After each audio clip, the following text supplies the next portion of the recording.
Bienvenidos un día más a los encuentros digitales que les ofrecemos desde la Cerca Televisión. Hoy es lunes, es 8 de marzo de 2010, el Día Internacional de la Mujer Trabajadora, y hoy tenemos el placer de saludar al secretario general de UGT de Castilla-La Mancha, Carlos Pedrosa. Muchísimas gracias en primer lugar y bienvenido a la Cerca Televisión. Gracias a ustedes, encantado de estar aquí.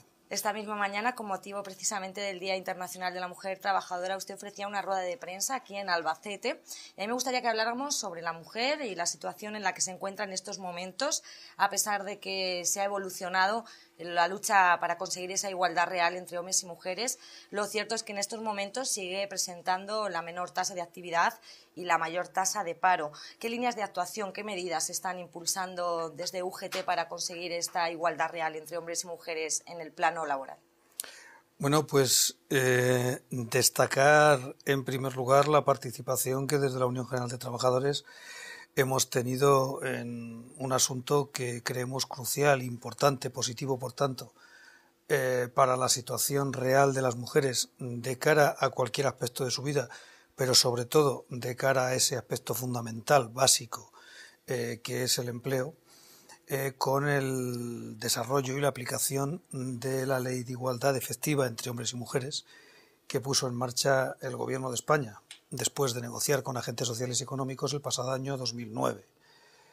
¿Qué nos queda pendiente para que esa ley sea una feliz realidad?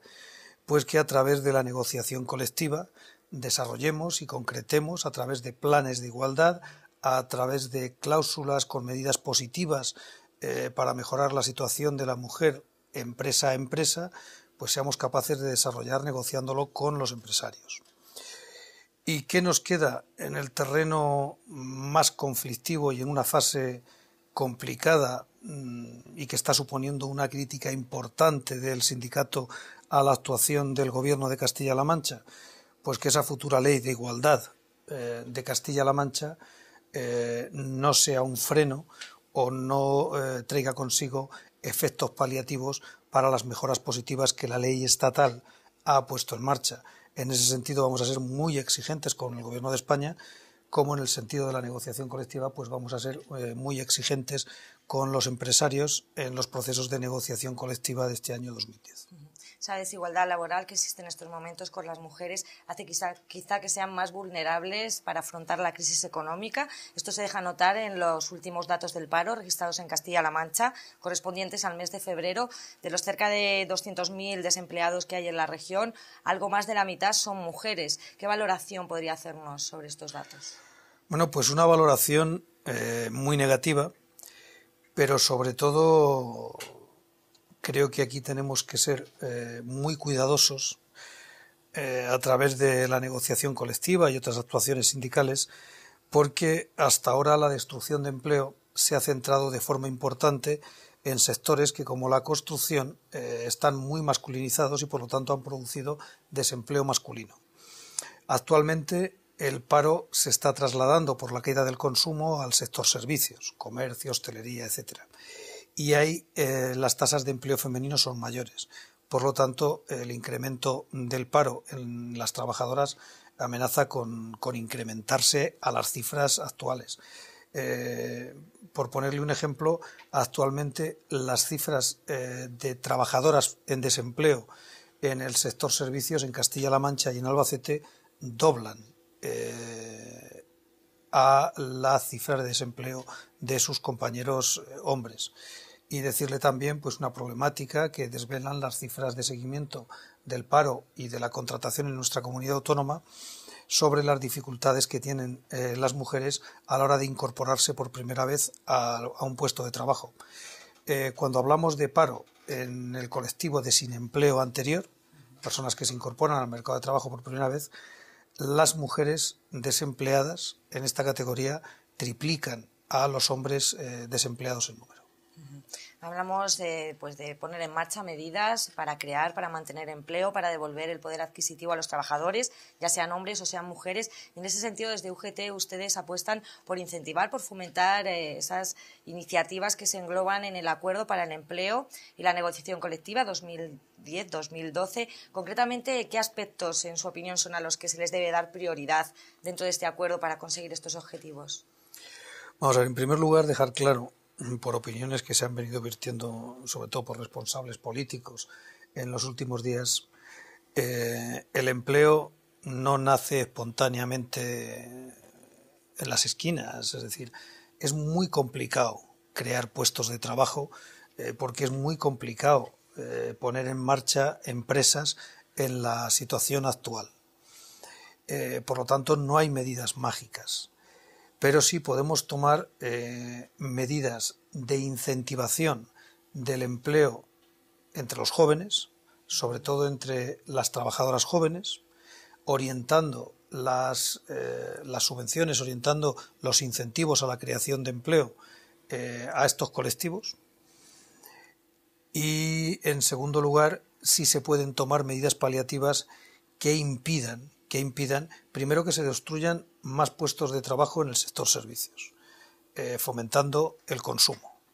Y esto pasa inevitablemente por revisar las subidas salariales, de forma que los trabajadores, que son el mayor colectivo de consumidores, el colectivo más potente de consumidores de este país, pues tengan los salarios que necesitan para incentivar ese consumo. Y, en segundo lugar, pues evitar que las mujeres que con mucho trabajo, por su parte además, se han incorporado aumentando la tasa de actividad femenina en este país, sean las que paguen en primer lugar y de forma directa, y sobre todo por el hecho de ser mujeres trabajadoras, los despidos. Está hablando de esa revisión salarial, está ya acordada, sin embargo, no está terminada de firmar desde el pasado año 2010. Nos encontramos en marzo de 2000, o sea, desde 2009, estamos en marzo de 2010, y además también hay una paralización en las negociaciones colectivas, en el acuerdo marco. ¿Cómo afecta a los trabajadores de Castilla-La Mancha esta situación? Pues muy mal. En Castilla-La Mancha tenemos dos características en cuanto a jornada laboral y retribuciones. Trabajamos más horas que la media del país, trabajamos más horas de media que en las comunidades autónomas limítrofes, prácticamente en todas ellas, y nuestros salarios son más bajos que la media nacional. Por lo tanto, tenemos un problema que directamente se tiene que afrontar en los procesos de negociación colectiva. Si además vemos que las trabajadoras tienen una media de casi un 20% menos de retribuciones, pues estamos dibujando un panorama muy complicado de resolver. Hemos firmado con la COE, tanto Comisiones Obreras como la Unión General de Trabajadores, unos acuerdos de mantenimiento del poder adquisitivo dentro de una moderación adecuada a la situación que tenemos, pero el paso fundamental no ha sido firmar ese acuerdo, aunque en sí mismo es importante. El paso fundamental es trasladar ese acuerdo a las mesas de negociación que en cada provincia y en cada sector se tienen que desarrollar a lo largo de este año. Las primeras sensaciones por las primeras mesas que se van abriendo, pues véase la del metal en la provincia de Albacete, que se ha mantenido alguna reunión ya, es que la patronal en las distintas provincias está muy lejos a día de hoy de lo que han firmado en la patronal estatal con las organizaciones sindicales. Ustedes defienden un empleo, pero no un empleo cualquiera, sino un empleo de calidad. ¿Considera que para poder llegar a este empleo de calidad es necesario, como se está señalando, pues un cambio en la mentalidad de los empresarios?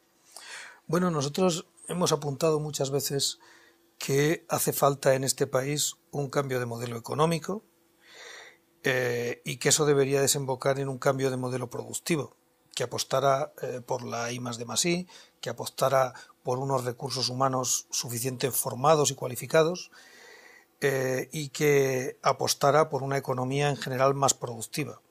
Ese escenario idílico, por llamarlo de alguna forma, es el que produciría empleos de calidad, produciría empleos estables, produciría empleos bien pagados, para hombres y para mujeres, y produciría un tejido industrial, un tejido productivo más a salvo, menos dependiente de los vaivenes de la economía mundial.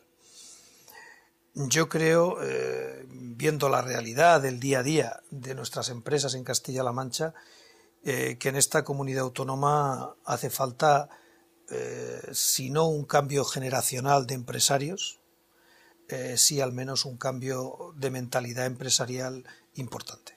Aparte de ese cambio de mentalidad de las empresas, al gobierno regional, ¿qué es lo que le pide UGT pues para que se pueda llevar a cabo una reforma del mercado laboral satisfactoria para los trabajadores, también para los empresarios, y caminar hacia ese modelo de cambio productivo que señala? Bueno, pues estamos hablando en el ámbito estatal, en el ámbito confederal, empresarios y sindicatos, estamos trabajando en una posible reforma del mercado de trabajo.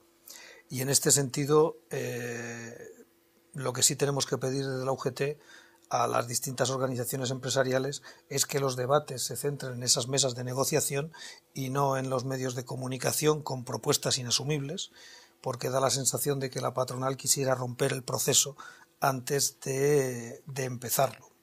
Y en cuanto a la actividad del gobierno de la comunidad autónoma, pues decir que, sinceramente, yo creo que en materia de política industrial, en materia de reorientación de incentivos hacia el desarrollo industrial y en materia de incentivos hacia el empleo de jóvenes, mujeres y parados mayores de 45 años, tenemos que sentarnos a hablar y reorientar las medidas actualmente existentes. Además de fomentar ese acuerdo al que hacíamos referencia anteriormente, que se pongan en marcha esas revisiones salariales, también hay que poner en marcha políticas activas de empleo. ¿Qué valoración podría hacernos de las que se han llevado a cabo en Castilla-La Mancha durante el pasado año? Ese plan de choque frente al desempleo que se engloba dentro del Pacto por Castilla-La Mancha, que UGT también suscribía. Viendo los resultados, ¿considera que al final se han cumplido los objetivos previstos inicialmente? Vamos a ver, el plan de choque ha supuesto una solución temporal, tampoco pretendía ser otra cosa, para 10.000 hombres y mujeres de Castilla-La Mancha. Y eso es importante, porque estamos hablando de 10.000 personas que habían agotado cualquier tipo de prestación económica o subsidio económico que llevara a sus casas a final de mes. Seguramente en los próximos meses la Junta de Comunidades, o al menos desde UGT así se lo vamos a exigir, tenga que renovar este finalizado plan de choque. Una vez que veamos cómo afecta al mercado de trabajo de Castilla-La Mancha la puesta en marcha de los distintos planes de acción local para el empleo, que empezarán ahora en marzo. Pero en cualquier caso, las medidas que pueda tomar un gobierno autonómico en solitario, sea este gobernado por el PSOE, sea el de Castilla y León o el de Murcia, gobernados por el Partido Popular, son muy limitadas, En este momento en España, y yo me atrevería a decir que incluso en el seno de la Unión Europea, hace falta un sentido de Estado mayor del que al menos yo estoy percibiendo por las distintas actuaciones de los partidos políticos que gobiernan o pretenden gobernar este país. A mí me produjo una gran desilusión el resultado, el fracaso de la conferencia de presidentes que tuvo lugar hace unos meses. Me parece indescriptible que en un momento en el que hace falta acuerdos, corresponsabilidad y sentido del Estado, las distintas administraciones que componen el Estado español, sobre todo comunidades autónomas y Gobierno de España, no hayan sido capaces de ponerse de acuerdo en materias fundamentales para paliar los efectos de la crisis económica para los ciudadanos y en materias fundamentales para diseñar la salida de la crisis económica para el país. Sobre todo cuando vemos que las políticas en materia de empleo, que las políticas en materia de políticas activas de empleo, vivienda, etcétera, dentro de unas comunidades y otras, gobernadas por un partido, por el Partido Socialista o por el Partido Popular, difieren muy poco. Yo le aseguro que los acuerdos que se firman en Castilla y León entre el gobierno del Partido Popular, la Unión General de Trabajadores, Comisiones Obreras y los empresarios de Castilla y León difieren muy poquito en materia de empleo con los acuerdos que tomamos en Castilla-La Mancha los mismos actores. Por lo tanto, creo que los políticos que están al frente de las distintas comunidades autónomas y el Gobierno de España no han estado a la altura de las circunstancias y no han tenido una altura de mira suficiente para cerrar un acuerdo que mejore la situación actual. Sin duda, el diálogo social es imprescindible para alcanzar acuerdos importantes. ¿Cómo calificaría la relación que mantiene en estos momentos UGT con el Gobierno de Castilla-La Mancha? Bueno, pues la relación lógica entre un gobierno de una comunidad autónoma y una organización que representa a trabajadores y trabajadoras en una situación de crisis económica.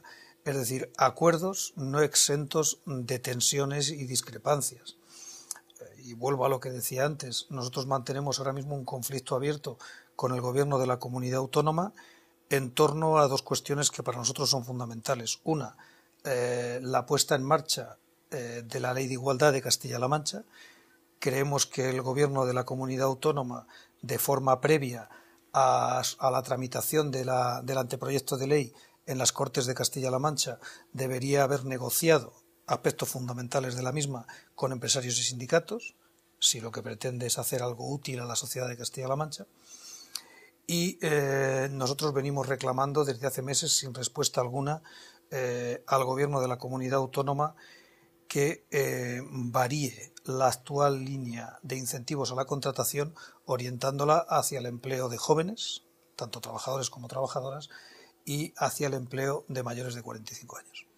Carlos, otro de los temas polémicos en estos momentos es esa reforma del sistema público de pensiones que ha puesto sobre la mesa el Gobierno central. El pasado 2 de marzo, aquí en Castilla-La Mancha, en las 5 capitales de provincia, Comisiones Obreras y UGT habían convocado manifestaciones secundadas por miles de personas. Desde el sindicato, tanto Comisiones Obreras como UGT señalan que es pues una reforma que no tiene cabida, que está injustificada, ya que el sistema público de pensiones goza de buena salud. Entonces, si no es por motivos económicos, desde su punto de vista, ¿cuáles han sido los motivos pues que han llevado al Gobierno de Zapatero a sacar ahora este debate, a hablar ahora de reformar las pensiones en España?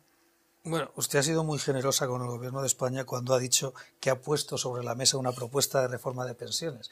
Yo creo que el Gobierno de España ha arrojado en medio de la mesa de cualquier manera y de forma imprudente una propuesta que no tiene ningún sentido.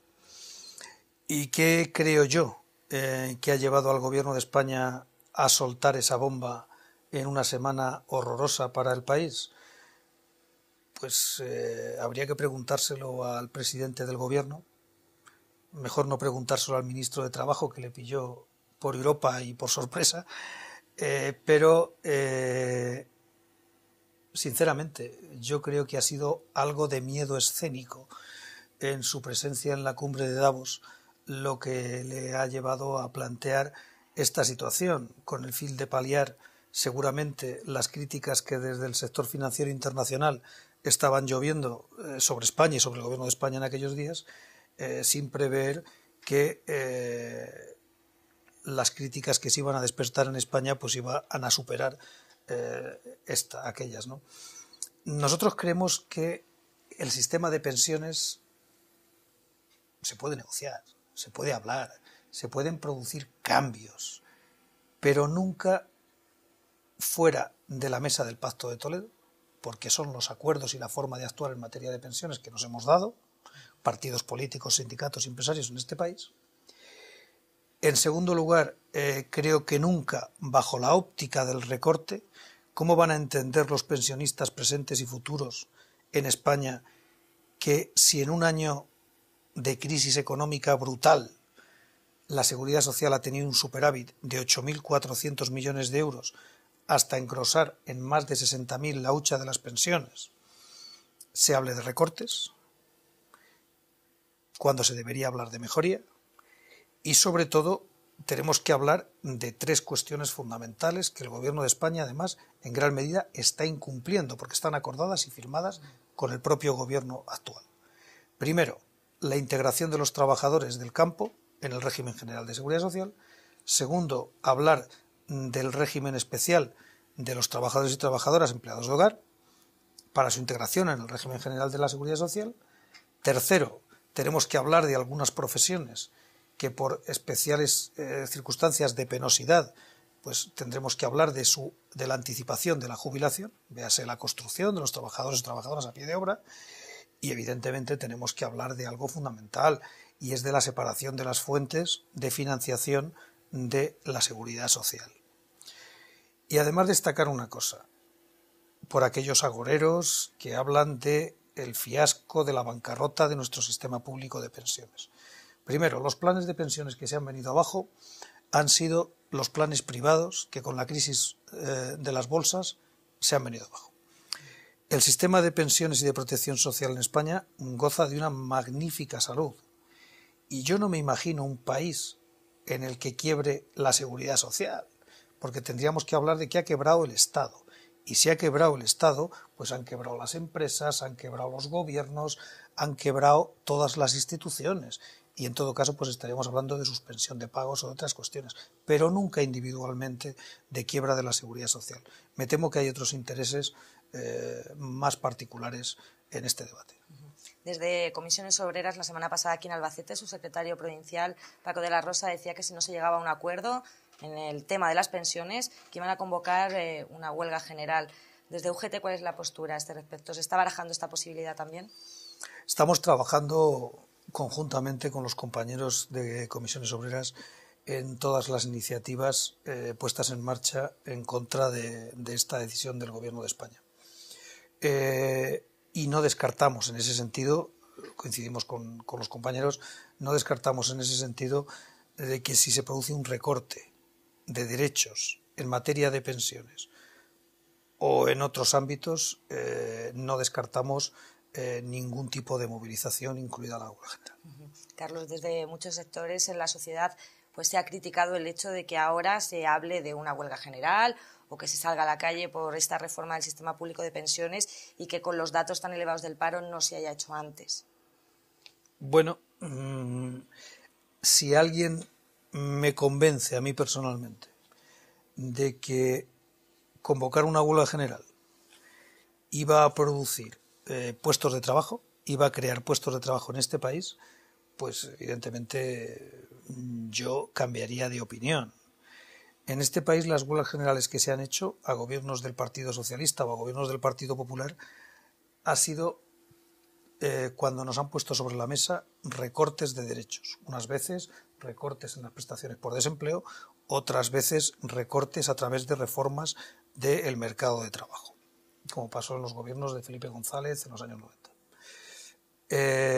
La respuesta que hemos dado es esa, pero hacer una huelga general contra la crisis es hacerla contra una situación y eso serviría pues tal vez de protesta, tal vez de desahogo y nunca seguramente alcanzaríamos la sensibilidad ni los intereses de los que realmente han creado la crisis económica y nunca conseguiríamos, repito que si alguien es capaz de convencerme,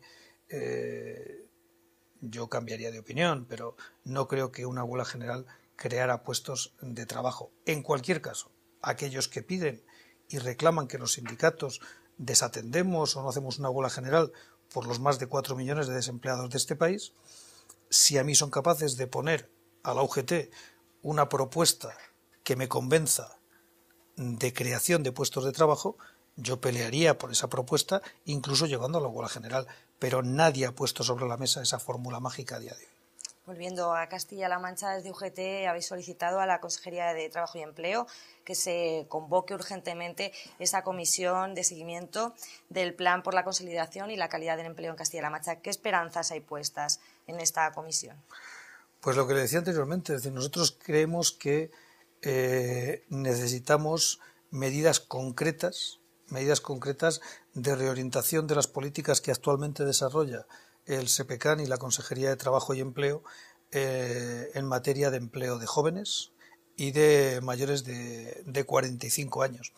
En cualquier caso, creo que la Consejería de Empleo debería haber tenido la sensibilidad de, vistas las cifras de desempleo en los últimos meses, haber convocado a la Comisión de Seguimiento del Pacto por el Empleo, aunque solo fuera para compartir datos, compartir preocupaciones y posibles medidas a tomar. Estamos llegando ya al final de la entrevista, pero me gustaría que nos informara de la situación actual que se está viviendo en el sindicato de UGT aquí en Albacete, después de que se sustituyera del cargo a su secretario provincial, a Eduardo Mayordomo. ¿Cuál es la situación que se está viviendo en estos momentos? Bueno, pues por una parte, dentro del sindicato una situación de absoluta normalidad, porque la UGT y las distintas federaciones de Albacete, así como las comarcas, siguen atendiendo los procesos de elecciones sindicales, las reclamaciones, nuestra asesoría jurídica sigue funcionando correctamente al mismo nivel que lo hacía anteriormente de estos hechos, pero también evidentemente con una honda preocupación por ver si somos capaces de que esta situación no deseada, esta situación desagradable, pues acabe cuanto antes y alcancemos una situación de normalidad en la gestión, o mejor dicho, en la toma de decisiones diaria de la UGT en Albacete. La próxima Junta Provincial, donde se designará pues, los cargos nuevamente, ¿cuándo tendrá lugar? Pues el próximo Congreso no tenemos la fecha decidida todavía, porque mientras no acabe el proceso de garantías y estando por medio una suspensión cautelar de derechos de los compañeros denunciados, no cabe hablar de esa situación, solo decir que esa suspensión es cautelar, ¿no? Entonces, por respeto al derecho a la autodefensa de los denunciados, nosotros tenemos que ser muy cuidadosos con los plazos y con las opiniones que decimos, ¿no? que vertemos en cualquier ámbito. A partir de ahí, nosotros esperamos que en los próximos días podamos poner en marcha una comisión gestora que será la que, junto con la Ejecutiva Regional, pues tome esas decisiones. Pues Carlos Pedrosa, secretario general de UGT Castilla-La Mancha, muchísimas gracias nuevamente por atendernos, ha sido un placer. A ustedes igualmente. Muchísimas gracias a todos ustedes, nos despedimos desde la Cerca Televisión, nos vemos como siempre muy pronto aquí en Internet.